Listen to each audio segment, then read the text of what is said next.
Have you ever been forced to work with a group of people that you don't particularly care for? Small group decision making can be one of the most difficult tasks you will ever have to endure, but it's okay. Today, I'm going to discuss how to overcome it and not just overcome it, be excellent at it. Most people don't know the first step to improving your group decision making. The text says, be aware of self-interested goals. Group members, like all other people, act at least in part for themselves. Take the negative and create a positive. Find a way to show other members, that your goals are actually their goals too. A great example of this would be grades. So everyone wants to have a great grade in their speech class, but some people find it hard whenever they think that their ideas are better than everyone else's. Reward other participants. Corporations reward their employees with raises and bonuses if they perform well, and players on sports teams are paid accordingly to their successes on the field. Now, I'm not saying, pay people for doing well in a speech class. However, what I am saying is, you get rewarded by receiving a good grade.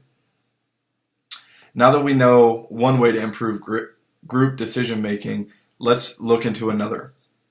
Improving communication and information sharing. Ensure the group has plenty of time to make its decision. Rushing a decision leads to alpha-type personality to make the decision, which could be bad for the rest of the group. This is because the rest of the group, may not have the same points of view, and they may actually have better ideas if they're given enough time to make the decision. Another great point would be break the small group into even smaller groups. This will lead to more ideas because people will feel more open to give their opinions. I get it. Not everyone is a alpha type male or female, and not everyone is going to speak their mind in a big group. But I feel that if you have a smaller group, it leads more people to actually give their opinion. Also, there is the devil's advocate approach. I think that weighing both the positives and the negatives of a particular approach to a decision. I think that this is a great idea because, like I was saying earlier, you have the alpha males.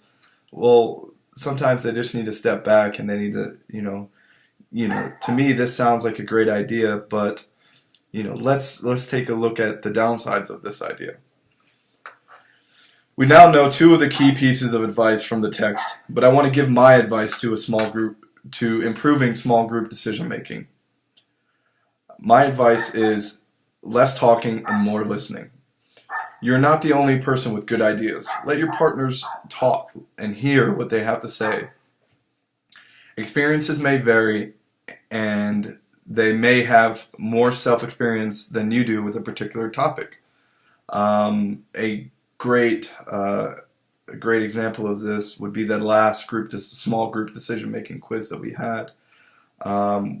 We had people in our group that were very aware of how to, survival skills, how to improve on certain survival skills. So I think that's very important. Another one is choose your battles wisely.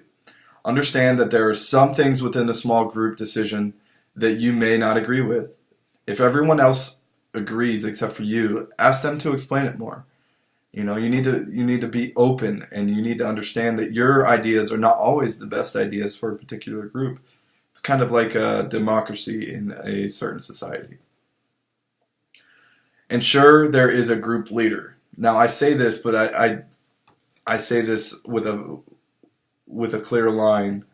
There's not always a good time to stand up, so it doesn't always have to be you, but somebody needs to stand up. A group leader's job is to ensure that decisions are actually being made.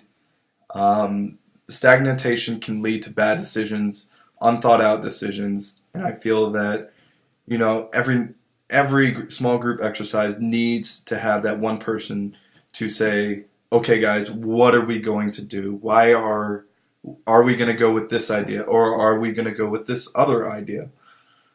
In conclusion, today we discussed some of the advice from the text to improve small group decision making. We also looked into my personal views and guidance to success. Now, I highly encourage you to take my advice on small group decision making, or else you will be stuck working in an unproductive group exercise, just like before. Thank you.